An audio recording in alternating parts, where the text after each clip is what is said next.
All right, what's up, family? It's your boy John Bacon from the Bitz podcast. Thank you so much for your support, likes, and ratings. Please don't just listen, but rate me, follow me, and subscribe. This is an amazing way to offer free support. My beautiful queen and I have some books that we have written for your growth. So the first book we have is a workbook, actually. It's called Healthy Relationships, and this is a workbook through the lens of faith. Because what makes a relationship healthy or unhealthy? So this workbook is designed, it's a 12-week, it's a biblically grounded course, and every week has a few different principles. So if some of our principles, some of our topics that we're covering are respect, cultivating security. And this is not just between a husband and wife. This is between parents, between siblings, between friends, between your bosses, employers. So it's really important, and everyone deserves a healthy relationship. And also we have The Balanced Life by John Bacon. It covers how to be prosperous in your finances, relationships, your health, your mind, and your spirit. And we also have The Unraveling, a creative healing journal, pinings, poems, prayers, and ponderings of my precarious life. I've had a testimony of I've had 2 brain tumors and 2 brain surgeries, and I'm super grateful, but I'm still grieving the process of healing. And this is part of the process. In this book, you have devotionals, you have prayers, and you have some ponderings. And in between these pages, there's a space for you to also be prompted to paint and to create your own, or maybe you want to write something in these books. This is part of your creative healing journal that we get to walk through together. And you guys can just head over to Kingdom Servants First. Kingdom Servants, the number 1, st.com. And you can purchase all 3 of these books. Thank you for your support, your love, and your contributions. God bless. I got to understand that, you know what, this is not anybody else's ball game, anybody else's playing field of what they're thinking about me. I got to know that, you know what, I'm being respected, and I have something to be respectful for because I'm made in the image and likeness of God.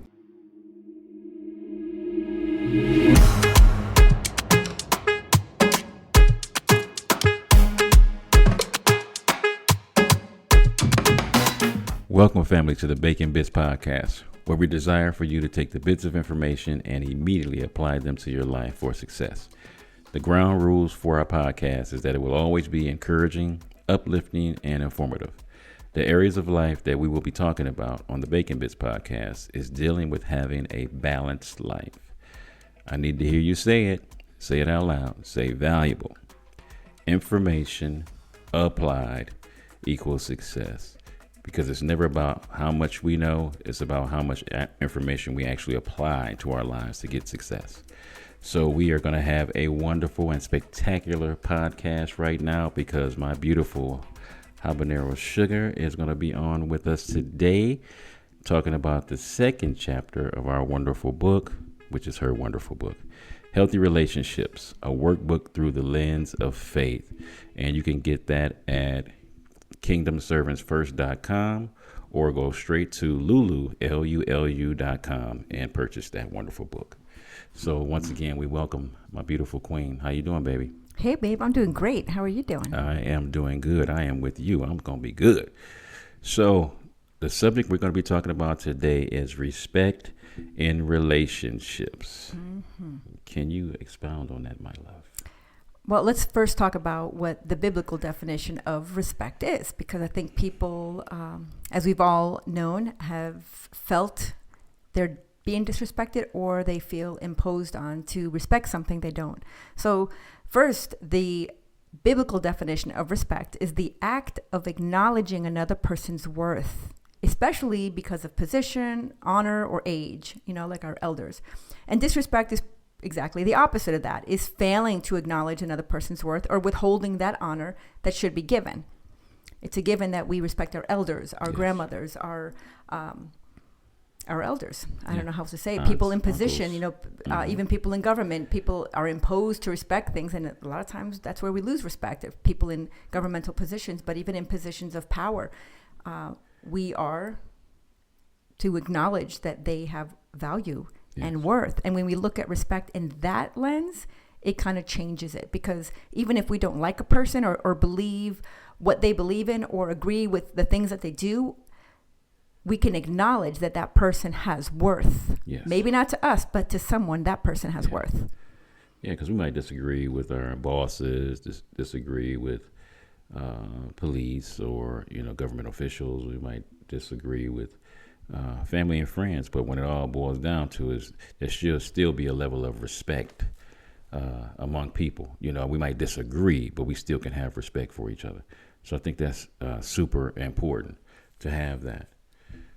Yeah. And, if we really believe that God has created everyone, every individual, all people are created in his image, regardless whether or not they even believe in God, we still have to show them proper respect. We should show people honor because their souls are more valuable than all the wealth in the world. And it's crucial to every relationship is even a little baby. You have to respect that a child can't communicate the way we want them to. Yeah. And sometimes people get frustrated.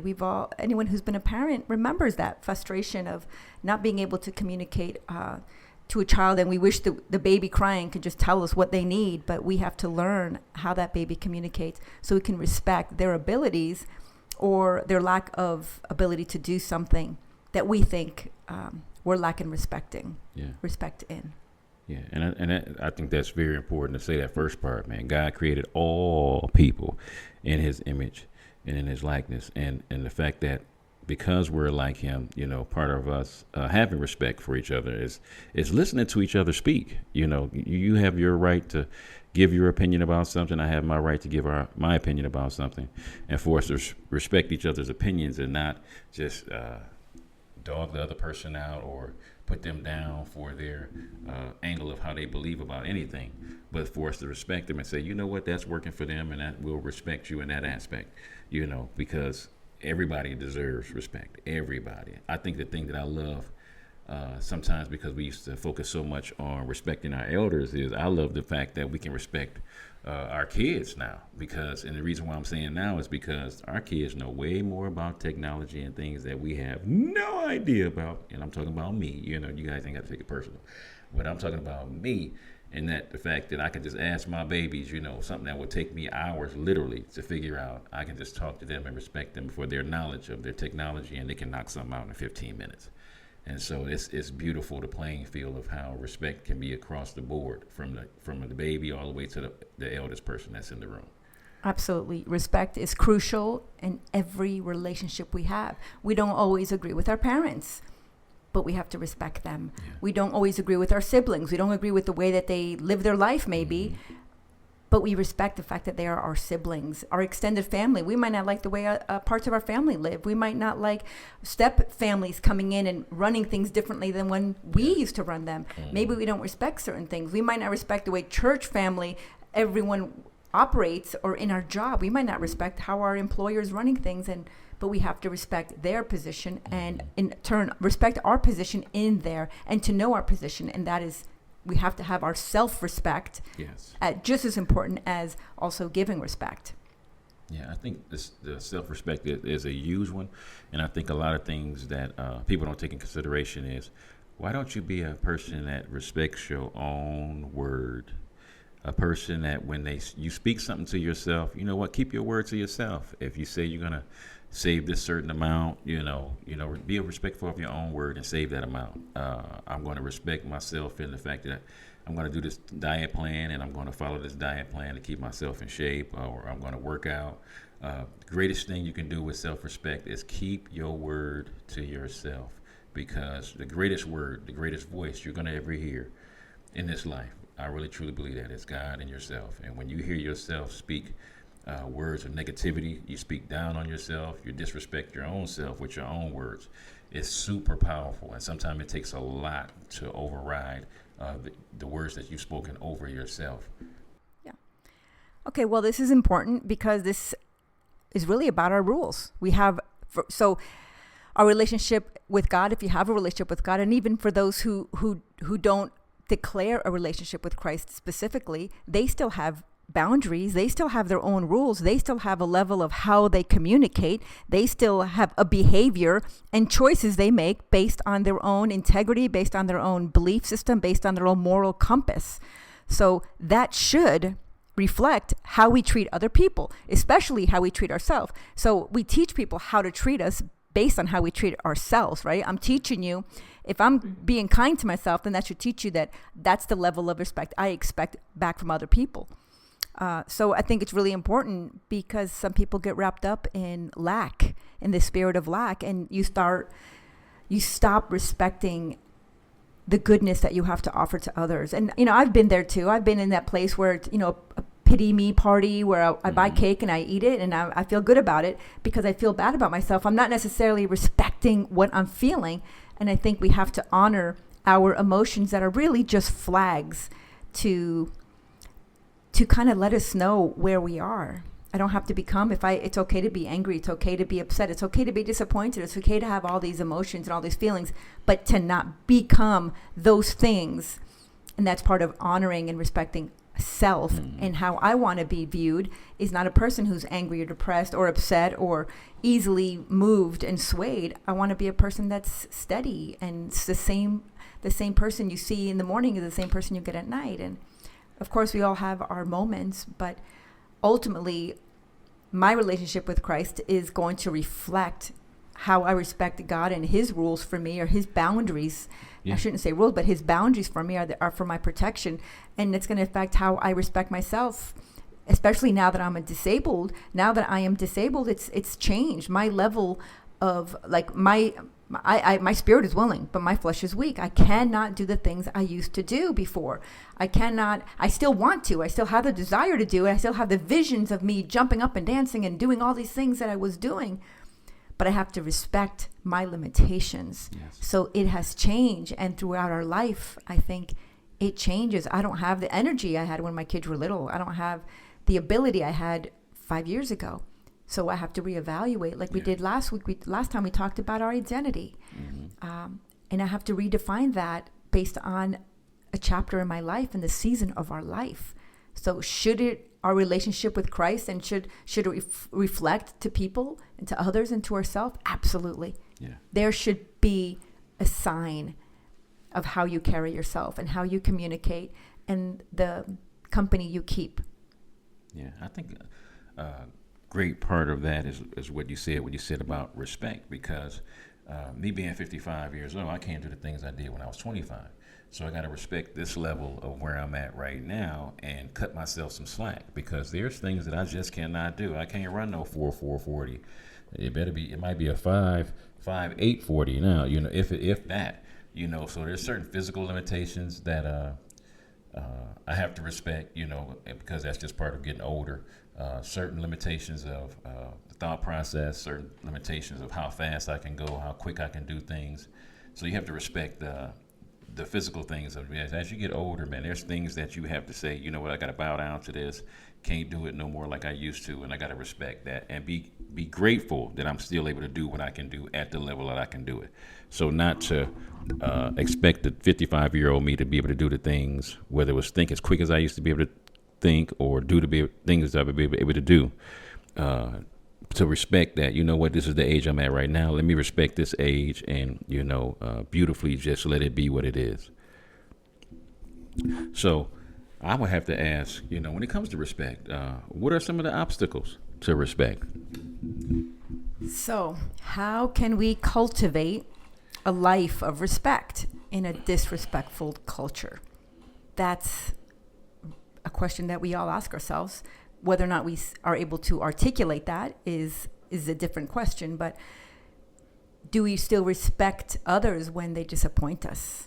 Mm-hmm. We tend to lose respect for ourselves when we disappoint ourselves and we do something wrong. Boy, we're quick to just tear ourselves down. Yes. When we don't get our way in something, we see children.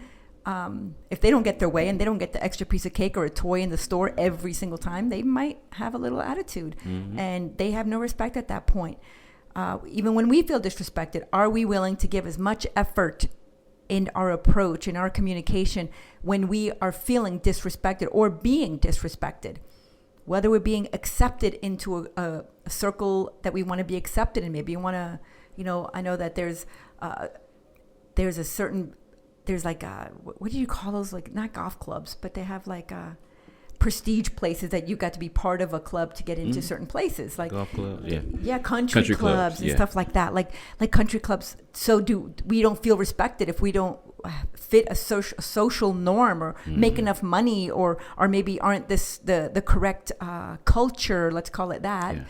When we get excluded from places, rejected, what does that do to whether or not we continue to respect those same people that are rejecting us, excluding us, not accepting us, and just simply it does something to us.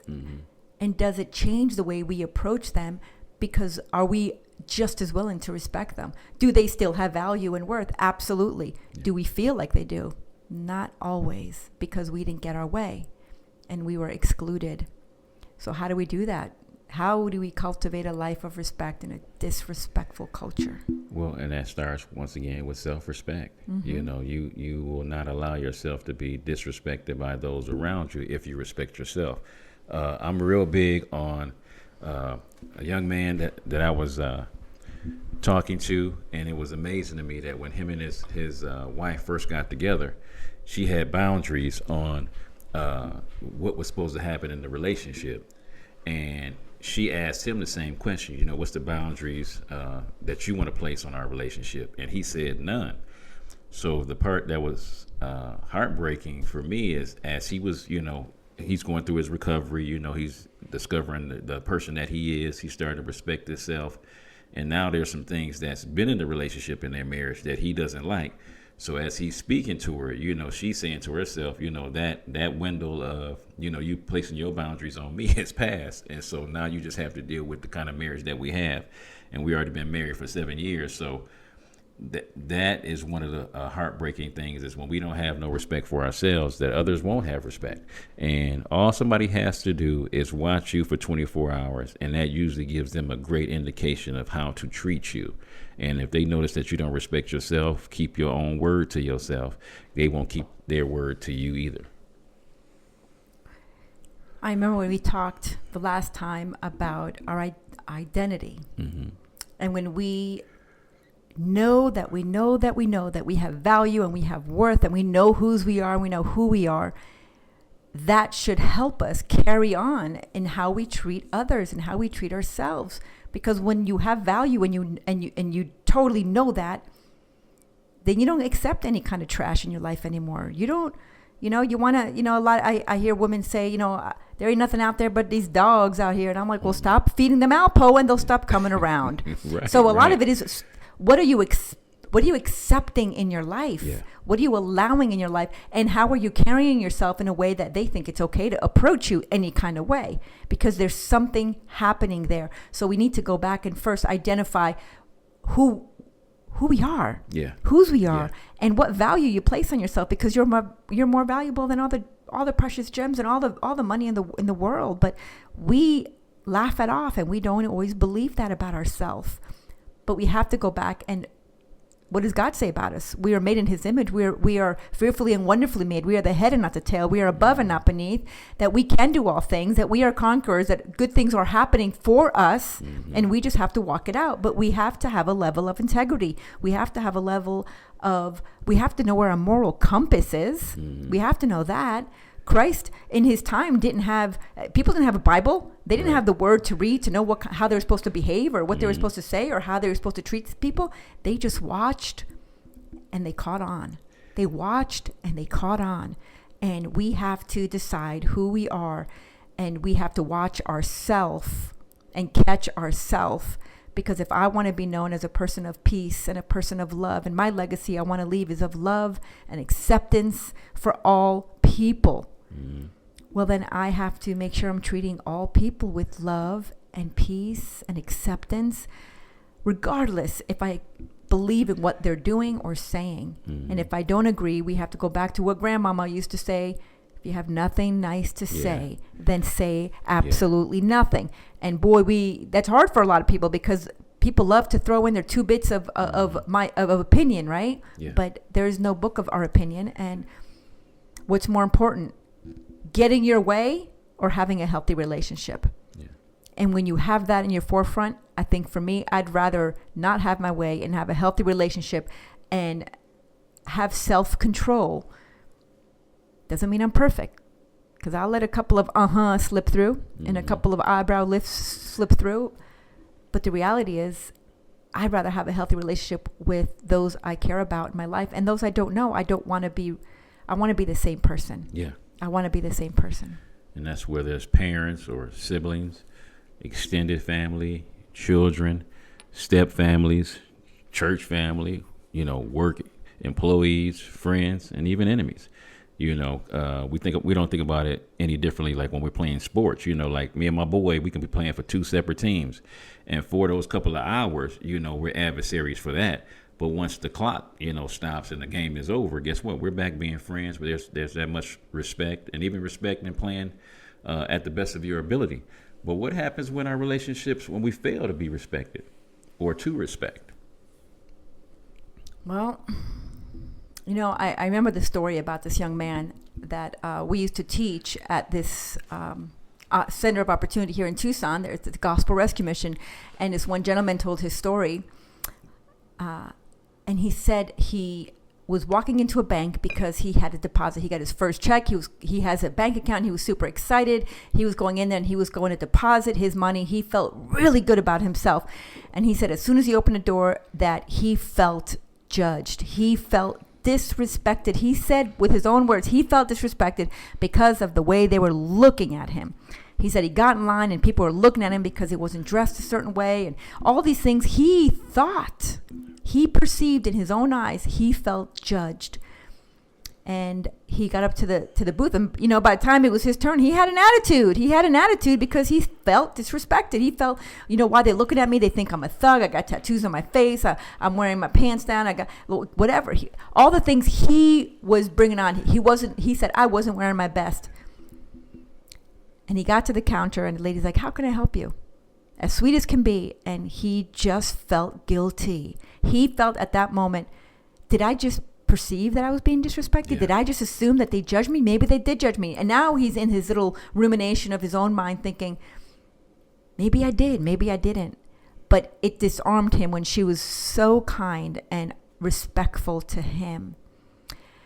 And we have to realize that oftentimes our bad behavior follows our failure to remember our identity. He could have continued his bad attitude, but he chose to let it go. He chose to disarm it. And love will always disarm. Kindness will always disarm. Respect will always disarm.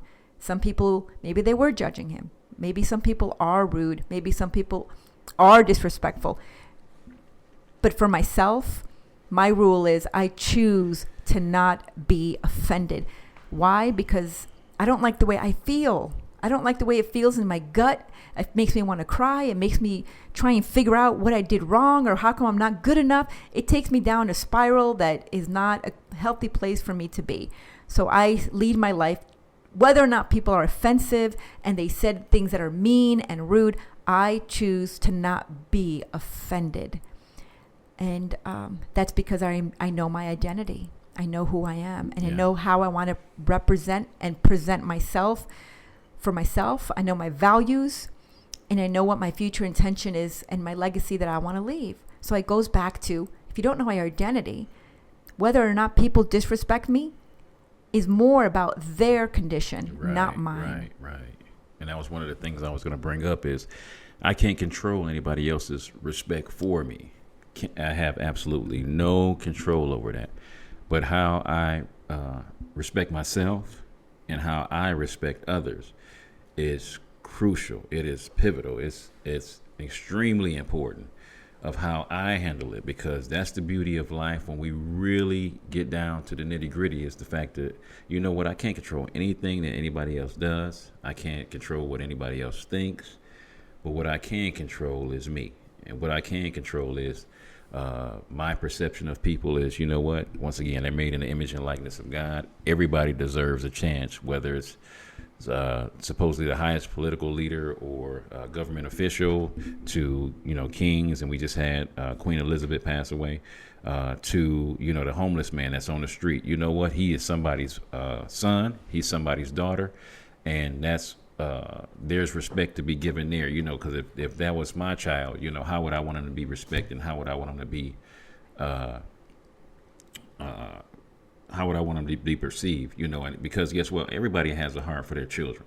You know, so that's the beautiful thing of us as individuals is, you know what, that's somebody's child, that's somebody's daughter.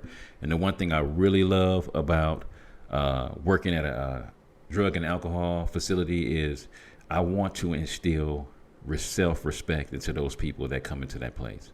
I want to instill respect for themselves, because I think the greatest equalizer when I'm working at my rehab facility is to know that this one thing is always true. There's always a piece of that person that does not love themselves. And if I know that they don't love themselves, they won't respect themselves. So the one thing that I have to really work hard at is for them to get to the point that, you know what, I need you to fall buck wild, crazy in love with yourself. And if I know you fall in love with yourself, the last thing you're going to want to do is put that poison in your body of drugs and alcohol. So that's the number one thing I try to work on with everybody. And when they come into the facility, everybody's on an equal playing field, because drugs and alcohol are equal opportunity employer. They will take down anybody and everybody. And when people are not, focused in on having an intentional life, that's what's going to end up happening. And so the thing that they have to focus in on is, let me continue to love myself and respect myself and do the things that I need to do so that we can be successful and do the things that God has called for us to do. Yeah, and always going back, I don't remember all the times because I was young and foolish, just like all of us were. At some point, I can always bet money that I guarantee I probably was disrespectful. Definitely to myself, for sure, hands down, and probably to other people. But I have to always go back. The respect is the acknowledgement of another person's worth. Yeah. Someone can be downright nasty, mean, and disrespectful to me, but I can acknowledge as a mother, this is somebody's child. This is somebody's baby. This might be somebody's brother or dad. And I look at them differently, and I have to go back to myself and say, where's my honor and my dignity? Because I cannot join in this, because respect begets respect, yes. Right? Mm-hmm. So if they're disrespectful and I come back, you can't fight with someone who disarms you with a soft word. A soft word turns away wrath and anger and all those bitterness that's inside of our gut that we don't even like the way it feels. So why join that? Why voluntarily decide to go into this atmosphere of disrespect when you already know what it does to you?